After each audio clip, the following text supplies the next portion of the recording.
You know what? So far, the Spielberg marathon is going incredibly well. I mean, a couple of dead ones, but mostly... Hang on a bloody minute. You're doing a Spielberg marathon? I want in on this. Huh. Alright then, we're looking at one of his more unappreciated gems. Ah, we're doing Tintin. No! Jurassic Park? No! Empire of the Sun? No! Jaws? Will you stop? Schindler's List? No! Close Encounters? No! Saving Private Ryan? For the love of God! Minority Report? No! Then what, the BFG? Don't be ridiculous! Oh, thank God. Hook! Oh, for fuck! Oh yes, you'll see. As a child, Stevie Boy Wonder III was a big fan of the Peter Pan story, finding a close personal connection with him as the child would-be director had a dysfunctional relationship with his father. Which he would then incorporate into Hook, E.T., The Last Crusade, Catch Me If You Can, The Lost World, Close Encounters, War of the Worlds, Kingdom of the Crystal Skull, The Fabelmans. How many times is he going to adapt his own personal trauma? Steve, are you okay? Do you want a hug? I think it's perfectly sweet of you. Spielberg admitted that Peter Pan was the first time he had ever seen anybody fly, even before the likes of Superman, claiming to have often felt like he was the character due to finding it too difficult to grow up. His mother would often read him the story at bedtime, and by the time he turned 11, he actually directed a school production of the story. So clearly this project was something he'd been destined to make. That is the point. Steven began to develop his own feature film adaptation as early as the 1980s for Walt Disney Pictures, following a similar plot to the 1953 animated film and the 1924 silent picture. However, the story began to change when the son of writer James V. Hart drew a picture of Captain Hook being eaten by a crocodile, but in a strange twist, the young boy had decided that the croc didn't actually eat him and that he had managed to escape. Alright, George Lucas, calm down. I'd been trying to crack Peter Pan for years, but I didn't just want to do a remake, so I went, wow, Hook is not dead, the crocodile is. We've all been fooled. In 1986, our family was having dinner, and my son said, Daddy, did Peter Pan ever grow up? My immediate response was, no, of course not. And he said, but what if he did? That's not true, Jack. Spielberg liked the idea so much he decided to make it the basis for the entire movie, where an older Peter Pan had decided to leave Neverland and forgotten about his time there, while his old enemy Hook plots revenge after surviving the ordeal with the crocodile. Peter Pan's got kids? At first, Spielberg designed the movie as a musical, even approaching Michael Jackson for the lead role. Yeah, Michael Jackson in a place called Neverland with a bunch of kids might not be the best idea. Does that mean you've lost your appetite? Jackson was actually interested in being involved as he was obsessed with the original story, but he misinterpreted Spielberg's offer as a promise that he would get the lead role. However, when this turned out to not be the case, Jackson was so furious that he ended his personal friendship with Spielberg and refused to ever speak to him again. Eventually, the project was taken to Paramount Pictures where the first draft was written up, and Dustin Hoffman quickly landed the part of Captain Hook, despite Christopher Lloyd, Donald Sutherland, and even David Bowie being considered. Pre-production began in 1985 in England, but not long after, Spielberg was forced to drop out of the project after the birth of his son Max, and he didn't want to travel and film the entire thing overseas, missing out on his first child. Without Spielberg, the new movie went on ahead without him, with Nick Castle as the new director. Peter Pan was very nearly directed by Michael Myers. There's an image. Give him a chance! By 1989, the project's title had been changed to Hook and was taken to TriStar Pictures, which was run by Mike Medavoy, who was coincidentally Spielberg's first talent agent. Robin Williams was quickly picked up as the lead, but both he and Dustin Hoffman conflicted with Nick Castle over the direction. Medavoy believed that the project was perfect for Spielberg and Spielberg alone, so he provided Castle with a $500,000 settlement and released him from his contract. Ouch. Abso-flogging-lutely. Spielberg was brought back on board and helped the writer tweak the script, even bringing in Carrie Fisher to do an uncredited rewrite of some of Tinkerbell's dialogue, and she would even appear on camera smooching Lucas because... plot. Are you getting dramatic? Filming finally began on February 19th, 1991 in Culver City, California, and one idea was to actually have a rocky set installed to simulate the ship swaying from side to side. But the filmmakers decided that this would distract the audience far too much from the dialogue, and it was canned.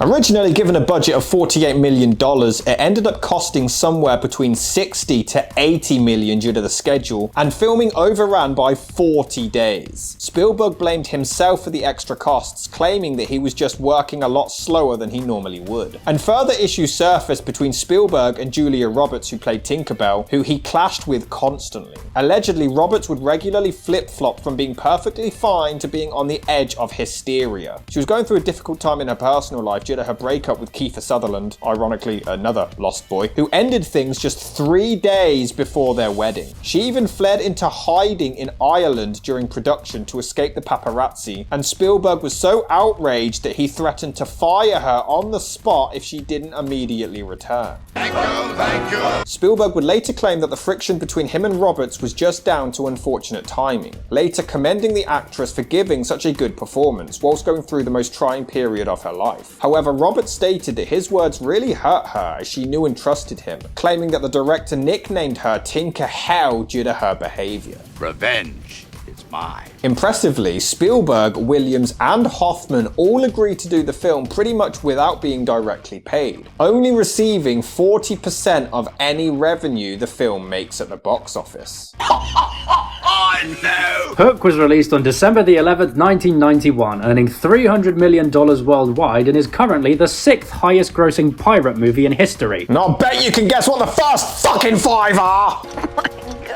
But at the time, critical reception was extremely negative, praising the performances and production value but heavily criticizing the screenplay and tonal inconsistencies. Roger Ebert in particular slated the movie for failing to do anything new with the Peter Pan mythos, arguing that Spielberg would have been better off simply remaking the story for the current generation. I like it. But incredibly, Spielberg not only dislikes the movie, he actually considers it the worst of his entire career. And he made Indiana Jones 4. There are parts of Hook I love. I'm really proud of my work, right up through Peter being hauled off in the parachute out the window heading for Neverland. I'm a little less proud of the Neverland sequences because I'm uncomfortable with that highly stylized world that today, of course, I would probably have done with live action character work inside a completely digital set. But we didn't have the technology to do it then, and my imagination only went as far as building physical sets and trying to paint trees blue and red. I want to see Hook again because I so don't like that movie, and I'm hoping someday I'll see it again and perhaps like some of it. I felt like a fish out of water making Hook. I didn't have confidence in the script, I had confidence in the first act, and I had confidence in the epilogue. I didn't have the confidence in the body of it. I didn't quite know what I was doing, and I tried to paint over my insecurity with production value. The more insecure I felt about it, the bigger and more colourful the sets became. For God's sake, Stephen! I mean, he's not wrong. What do you mean? I'm just saying, he just thinks that it's not his best work it's and he just so doesn't much think he's fun, proud though. of it. And I can see this point, the sets are a bit shit and Hoffman isn't amazing Julia and Roberts is a pain Hoskins in is the fun, arse, granted, but Maggie Smith's still old. 'Tis true. But hey, it's not the first time Spielberg was wrong about his own movie, and it's not going to be the last. Just going a bit senile. But let's just see how well this one holds up. Don't you know what a kiss is? I shall once you give one to me. and I hate it already. I thought they were shit. Really bad. If I was their drama teacher, I'd be absolutely ashamed. I'd throw myself in the canal. It's one of the worst acting I've ever seen. So the film follows Robin Williams as Peter Pan, now known as Peter Banning, a workaholic lawyer who's having severe trouble balancing his work life and his home life. Oh, and don't worry, if you forget that he's a workaholic absentee father, they'll be more than happy to remind you. Peter, you're missing it. Where is your father? He's missing it. You're not going to die without a phone and fax machine. Leave me alone for one moment more. Get him out of here, will you? I'm on the phone call of my life. I'm from the office! Which one's your son? Welcome back! Thank you! Will everybody just shut up? Dad, my game. You promised. Next season, I'm coming to 6 games, I promise. A cold, selfish man who drinks too much, is obsessed with success, and runs and hides from his wife and children. Did you get it? Did you get it? He's a workaholic. He's a bad father. He doesn't spend enough time with his kids. Have we made it clear yet? Are we being too subtle? Good God, you couldn't be less subtle if you bash the audience in the face with the script. And it's not the only example. In the first 15 minutes alone, just try to count how many Peter Pan-related puns there are. No growing up. Well, gotta fly. Peter, you've become a pirate. And he blows him out of the water. The amount of forced foreshadowing is laughable. He flies on an airline called Pan AM, the latch on the window is shaped like a hook. We get it! It's Peter Pan! Get to the pirates! It's genius foreshadowing. It's shit! To show how much of a douche he is, he misses his son's baseball game, but I love how he doesn't even realise until he gets over the hill. Yeah, you're arse-numbingly late, there's no other cars around. Well, maybe I'll make it. What? Oh, and Peter Pan is afraid of flying. Ha ha ha ha ha! Although I do love his daughter's morbid drawing. Yeah, this is pre-9/11, so it's allowed to be funny. You're afraid you're gonna get sucked out. I'm not afraid of being sucked out. I'm not Sean Connery. Now, I hate to pick apart logic in a kid's film about a fairy tale fella in tights who could fly and never grow up. No, you don't. You're right, I don't. But they head to England to visit Peter's in-laws and... Okay, I have to admit, this reaction is hilarious. Uncle Toodles. It's snowing! In fact, his whole character is hilarious. Lost what? I've lost my marbles. The seemingly immortal Maggie Smith plays Peter's wife's grandmother, but this is just disturbing. We obviously later find out that Peter and Wendy were an item as kids, but then she grew up, so... That's my grandchild, Moira, asleep in the bed. She'll do. You married your ex-girlfriend's granddaughter and you think that's normal. You humans are sick. Then he kisses her while she's asleep, the creepy weirdo. Man, the 90s were wild. So whenever Peter and Wendy have a moment, no! That's your granddaughter's husband and you know what his balls smell like. Stop it! When the first baby laughed for the first time, the laugh broke into 1,000 pieces. And then Professor Snape brutally murdered Dumbledore with a shit-eating grin on his face. Honestly, the film does have a lot of heart and a really nice message. Peter is struggling and is snapping at his kids. Oh, did they mention that? I forgot. But his wife talks some sense into him. In fact, the film does tell a really decent message about parenting. Your children love you. They want to play with you. How long do you think that lasts? Can't you understand, child? They tell you stories to shut you up. Why is Hook the bad guy in this? He's just spitting facts. Strike true. One thing I've noticed is that Spielberg really loves shots of people's silhouettes or shadows, doesn't he? Hell, in this one, Peter's frantically trying to pull one into the real world. But here's a weird twist. It turns out that in the world of this film, Wendy told her story to J.M. Barrie, and that's what inspired him to write the original Peter Pan story. Certainly puts everything I knew about Finding Neverland into question. I actually do like the idea. It's new, and that's what makes this film so unique. It's a reboot, but it also serves as a sequel to the animated film. Yeah, Tim Burton should take notes on how to do this shit correctly. Robin Williams is as charming as always, even if he clearly botches lines and they decide to keep it in anyway. She's loved so many children, just so effortlessly.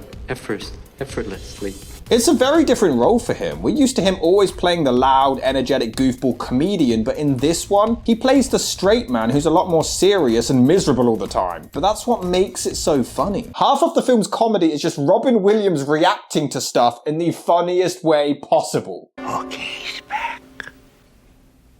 Who? Where? To Never Neverland. Moira! Maybe this means to be twice so much fun. Moira! It's finally happened. I'm having a total nervous breakdown. Come on, Peter, follow me and all will be well. I'm dying. What am I saying? I don't know who my mother was. I'm an orphan and I've never taken drugs because I missed the 60s. I was an accountant. Pick up your weapon. All right. How much? Oh, that is so dangerous. Who's in charge here? No. If any of you says this here skug ain't Peter Pan, cross the line.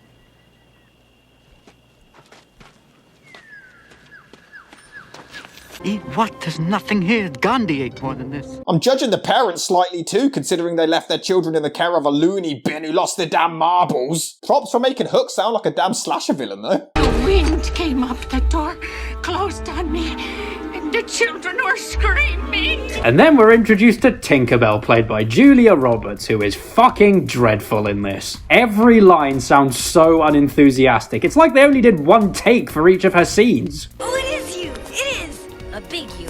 Boys, listen. Please teach him. We gotta make him remember. We have to make him sing right. What fun we'll have again. What times. What great games. He married Winnie's granddaughter. Hook has kidnapped his kids. Whoever you are, it's still you. Because only one person has that smell. Also, am I the only one who finds it weird that Spielberg made her talk, meaning that the character called Tinkerbell neither tinkers nor has a bell? Putting into question why she's called fucking Tinkerbell! The Tinkerbell... Why is she called Tinkerbell? Special effects are still pretty solid, but how the hell isn't Moira hearing any of this? He screamed for her several times! Although it is hilarious when Robin puts his glasses on but is so shocked by Tinkerbell that he puts them on upside down. Although a fan theory is that all of this is actually a dream. You see Peter drinking alcohol before going to Neverland, and at one point Hook even says, You know you're not really Peter Pan, don't you? This is only a dream. Doesn't explain why Bob Hoskins still shows up at the end though. And Tinkerbell. How the hell could it be a dream then? Although I love how Tinkerbell... Why is she called Tinkerbell? ...warns Peter exactly what will happen, and he still does this just to hurt her. Oh my god, I think I killed it. But damn if... What? Is strong enough to carry a fully grown-ass man, and she kicks serious pirate ass. Well then, 1, why doesn't she join in during the final fight? But 2, why did she even need Peter? From a film point of view, yeah, he needs to learn the error of his ways and they want Peter back, but come on, 2 human lives are at risk. She could fly up and drag the kids back home in like 5 minutes. Although once we reach the Neverland sequences, I can see why Spielberg wasn't happy with how the film turned out visually. Some of the sets like Hook's ship and the Lost Boys hideout look great, but the pirate town that's shown once Peter reaches Neverland does look a bit high school play-ish. Nah, I don't care what Spielberg says. The set is so damn fun and charming to look at. It's great. And the movie's hilarious. Ah, you! Not bad, you! Not bad! All right! Wait! Ain't you? We're introduced to Smee, played by Bob Hoskins, who is brilliant. A man so quick, he's even fast asleep! Thank you! Pan will return in 3 days to commence the arbitrament of the sword. Smee, translate. In 3 days, we're gonna have a war! My finger's on the trigger. Don't try to stop me, Smee. Oh, not again. I've just had an apostrophe. I think you mean an epiphany. Smee! What about Smee? Smee! What about Smee? Smee's me. What about me? Sworn affidavit by T-Bell. I've got his medical history. I've even got his dental records. Wait, how the hell did he get his medical history? A good question. For another time. He has amazing chemistry with Dustin Hoffman, who is also fantastic. Those are your children. These are your children. Yes, they are. And you're Peter? You're Peter? Yes. You're Peter? Yes. No. Yes. You're Peter? Yes. I want my war! You must be joking. I hate Peter Pan! Don't try to stop me this time, Smee. Don't try to stop me this time, Smee. Don't you dare try to stop me this time, Smee. Try to stop me. Smee, you better get up off your ass. Get over here, Smee. No, stop it. How did you ever manage to fit into those smashing tights again, Peter? I can't lie, as much as I have issues with the movie, Hoffman is an absolute blast. You can tell he's having the time of his life. His performance actually reminds me a lot of Barbossa from the first Pirates movie. Peter's then forced to try to reach his kids, but he's unable to fly, and this is actually such a sad and emotional moment. Even the other pirates are caught up in the feels, before he nearly dies and then cheats on his wife with a bunch of mermaids. I mean, I know they save his life, but he seems to enjoy it far too much. And I'm pretty sure 1 was enough, dude. Why don't they just drag him up to the surface? This is practically sexual assault, isn't it? But it's okay. He cheats with Tinkerbell too. What? Moira. I love Moira. Oh, I'm glad someone remembered her. Wow, that looks bad. I don't know what you mean. He's really there. And that's when we're introduced to the Lost Boys. Who's the shrub?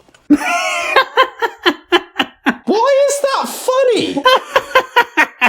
Of all the jokes in this film, you laugh at the shrub. Who's the shrub? How old are you? Mentally 3. Oh, and if you forget that this Lost Boy is fat, don't worry. They'll tell you. Because in the 90s, fat is funny. He's fat. Not so fat to me. Are you eating that? Did you get that? Did you get that? Fat kid is fat. He's fat. He's fat. Hey, big fatty bum bum. He's fat. Fat people, they wobble. He's fat. I also love how they even refer to Peter as fat. Gotta lose a million pounds! Gotta lose a million pounds! Yeah, Peter's fat, but they have him on their team. Rufio, played by Dante Basco, is such a cool character, and he also gets his fair share of iconic and funny moments. So happens, I am a lawyer. Kill the lawyer! Kill the lawyer! Why am I now imagining a young Zuko losing his shit in a courtroom? This whole sequence is just a lot of fun, as we see them going around and just doing their thing. But it also shows off one of the movie's biggest problems, the pacing. The chase with the Lost Boys is fun and all, but it just drags on and on and on and on, and it just comes across as spectacle for the sake of it. It's also pointless because the whole sequence is just repeating the same joke from earlier on Hook's ship. Aha, Peter doesn't remember who he is and is out of his element. And then it continues when Rufio and the other Lost Boys keep flip-flopping on whether or not he's the real Pan, and they switch back and forth and back and forth and back and forth and back and forth and back and forth and back and forth. We get it! They don't believe he's Pan! Move on! But he is Pan, he is! It is a really sweet moment as nobody convinces he's the real Peter Pan until the youngest one looks into his eyes and sees him for who he is. It's so wholesome. The movie is really charming and has a whole lot of heart. And a lot of shit! Stop it, it's beautiful! It's shit! And then there's another pointless scene where Hook threatens to shoot himself out of despair for not being able to catch Peter, while Smee is completely oblivious, and it goes on for 5 minutes! 5 whole minutes dedicated to this one bit! We get it! We got the joke! Do something else! It's funny. What the fuck are they dragging this out for? Haha, look, Smee doesn't understand that Hook wants to top himself. Even though Smee was clearly shown to be the smartest of the pirates earlier, which is why he was Hook's right-hand man, so it makes absolutely no sense why he'd suddenly be a bumbling moron for the sake of a cheap joke, but don't get me wrong, I love Hoffman and Hoskins' performances, and they have great chemistry. But when the jokes are so dragged out and come at the cost of contradicting the characters, it starts to become a chore to sit through. But Hook ends up concocting an evil plan to turn Peter's kids against him. But man, some of these lines make him worse than Hitler. Maggie, before you were born, they were happier. Your father went to your sister's school play, did he not? But did he go to your baseball game? How the fuck do you know that? Earlier, Hook struggled to believe that Peter had grown up, so how would he know about Jack's baseball game? Do they have baseball in Neverland? Is there a Neverland World Series? How'd you know about that? A good question. For another time. Mother of fuck! There's a dinner scene where the kids play make-believe, and again, it's really charming before... You are a fart factory. Slug slimed sack of rat guts and cat vomit. Lovely. You two-toned, zebra-headed, slime-coated, pimple-farming, paramecium brain, munching on your own mucus, suffering from Peter Pan envy! What's a paramecium brain? Oh, you ask about that, but you somehow know what a gynecologist is. Nearsighted gynecologist. Everybody say grace. Wait, so if they're aware of the concept of saying grace, does that mean they understand what God is? Is there Neverland Christianity? Do they attend Neverland Church? Was there a Neverland Jesus? Did the Neverland Romans crucify him? I need to know how this works! Peter then gains an imagination and they start eating... Play-Doh? Wait, chicken? Do they have chickens in Neverland? Is there a farm? Just shut up, okay? And it leads to a really charming food fight, and then he instinctively cuts a coconut in half. It is such a cool moment. But how? He was just a regular bloke a minute ago. Instincts. Shit stinks! What? How could you know Toodles? He was a lost boy. Wait, if Toodles was a lost boy, but somehow ended up in the real world, how come he still holds on to his memories? And yet, Peter didn't remember. A great question! Son of a bitch! In fact, wait a minute. Earlier when Peter talks with Wendy about why the children are missing, he mentions the fact that he doesn't have any memories from before the age of 12. You were 12, nearly 13. I mean, before that. There's nothing before that. So Peter has gone his entire life fully aware of the fact that he has no memories from before the age of 12, and he just never thought to question it. A great question. I will slap you! We then get a random-ass musical number, but I must admit, it is quite wholesome and a nice break before the impending war. Jack is also a weird story. He gets manipulated by Hook to hate his dad. Oh, does he hate his dad? Does he think his dad let him down? Have they made that clear enough yet? But it's been like a day. How weak-minded is this kid? He also says... Who couldn't save you, Jack? Oh, he wouldn't. He didn't even try. He was there. Well, he did. The fucker literally climbed to the top of a ship's mast despite being afraid of heights and tried to complete Hook's challenge to rescue you. The fuck do you mean he didn't try, you ungrateful little pissant? Not to mention... Come on, Daddy, Mommy could do it. Well, fuck you too, kid. Have I ever made a promise, Jack? I have not kept. You've known him 20 minutes! And Jack forgets who he is. Somehow. Who is that, Captain? Maggie never does. She always keeps her memories. But also, in that same respect, Peter forgets that he has kids. Peter Pan's got kids. And then, randomly, midway through the film, everyone's memory loss suddenly disintegrates. I'm guessing Professor McGonagall over there put a spell on everyone. Everyone temporarily forgot. And then when it became relevant in the plot, suddenly they come back. I don't know. It's never explained. Spielberg obviously let George write this one. There's a whole baseball scene that does admittedly drag on for a while, and it almost serves no purpose. The kids want to steal Hook's hook because... the source of all of his powers? I don't know. But they don't. Peter gives up and walks away anyway. You could literally cut out this scene and nothing would change. Weirdly, I actually don't agree. Sure, the scene is once again dragged out beyond belief, but I do think it adds to Peter's character growth, as he sees Hook being a better father than himself, and this is what makes him realise what an inadequate father he's been. Oh yeah, that's a good point. See, Spielberg knew what he was doing. That being said, I do think the scene leans way too hard into the sentimentality, to the point that it just becomes really cheesy. Spielberg gets criticised for this a lot, and this is maybe one of the most blatant examples. It is worth it though, just for this clever baseball joke. Even if Robin breaks the fourth wall for some reason. Peter and Tinkerbell do get a sweet scene together. Yeah, oh, so cute. Yeah, just a reminder that she tries to brutally murder Wendy out of jealousy in the books. But oh, so adorable. I remember my mother. No, you don't! Look, you're a baby! You don't even remember what happened on Peppa Pig 10 minutes ago! I was afraid because I didn't want to grow up, because everybody who grows up has to die someday. So I ran away. But you were a baby! You could barely comprehend poop! You couldn't comprehend solid food, and you're telling me, well, first of all, Peter, you didn't run away. You rolled down the hill because your mother was a neglectful little hooker. And also, if you went to Neverland as a baby, how did you become a 12-year-old? Alright, I will admit, it is really sweet as he remembers having his own kids, and this leads to him finally finding his happy thought and learning to fly. And that's the thing, I don't really care how much certain scenes are dragged out when it comes to sequences like this. I'll happily admit I'm a hypocrite, but it's just a magical and wonderful scene. I also love how the Lost Boys gave him shit earlier for not being able to fly, but, like, none of them ever fly at any point during the entire movie. Why? You only need pixie dust, his own kids do it later.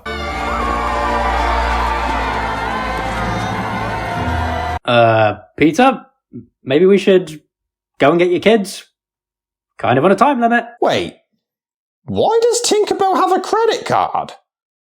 Why the hell does Tinkerbell have a credit card? And she's got money taped to it. Why? Did Goldmaster need a sponsorship this badly? What a superb idea! I can't lie, I love this entire third act. The Peter Pan reveal is so fucking good. And then the Lost Boys come in for the rescue. It's just so much fun. Even if a bunch of kids easily manage to defeat a dangerous army of adult murderous pirates. I do really like this climax. It's charming to watch all the kids get their revenge on Hook. Would have been nice if I didn't have to sit through 40 minutes of bullshit to get there, but it's charming nonetheless. Of course we lose Rufio, but his final dying words only add to the heartbreak. I wish I had a dad. And we do get a really nice message. Peter learns how to be a man and know when enough is enough. He learns the error of his ways and knows when it's best to simply walk away from the conflict. Never mind. But then he learns the error of his ways again, and maybe even if someone is desperate for war, they aren't worth returning the favor with further toxicity. And it is best to hold your head up high and walk off into the sunset. Oh, for the love of shit! The fight is awesomely choreographed, backed up by an always amazing musical score by John Williams. Give me my dignity. You took my hand. You owe me something. I mean, you literally kidnapped his kids. I don't think he owes you jack shit, quite frankly. He's just a mean old man without a mommy. So fuck you to all you pathetic little orphans out there. All the single dads, fuck you. Pathetic. Your son's gonna grow up to be a murderer. Weirdly, Hook's body disappears after the crocodile falls on him, which could have been a cliffhanger for a sequel, but it never happened. Although, where did Smee and all the other pirates go? Once we cut to the duel with Hook and Peter, they just kind of vanish. Where did they go? He also ends up leaving his sword to the fat kid. He's fat. But only Williams and Spielberg knew which one he was going to give it to, so their reaction is genuine, which is really sweet. But why? Why the fat kid? Was there any moment, I mean, I guess they shared the moment when they spoke about Toodles, but is he a nice fighter? Is he good at the job? Like, why?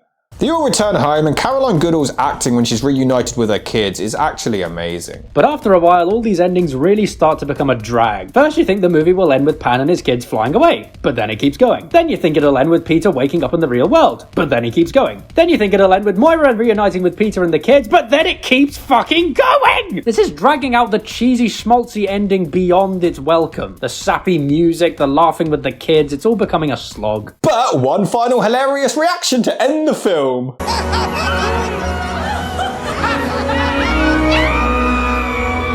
Hook is just a lot of fun. While I admit, yes, sometimes a scene can outstay its welcome and some are often dragged out a bit too much, a lot of the time I'm happy to excuse it. It's either Bob Hoskins and Dustin Hoffman giving us comedy gold bouncing off of one another, or it leads to a wonderful scene shortly after anyway. Every performance is insane, and Hook is just one of those childhood films that I still find myself enjoying every few years or so, grinning ear to ear. The movie isn't awful, nor is it anywhere near Spielberg's worst, but the whole thing just feels like a melting pot of all his worst tendencies as a filmmaker. The sappy musical score, the overly whimsical tone, the laughably unsubtle focus on parental abandonment, the insistence on prioritizing sentimentality above all else. It's all way too familiar, and the script doesn't exactly give Spielberg much of an opportunity to expand his horizons. That being said, it is acted well, the cast have excellent chemistry, the visuals are mostly decent if a bit inconsistent, and it does have its charming moments. I just wish I didn't have to sit through so much pointless filler and derivative bullshit to get to those moments.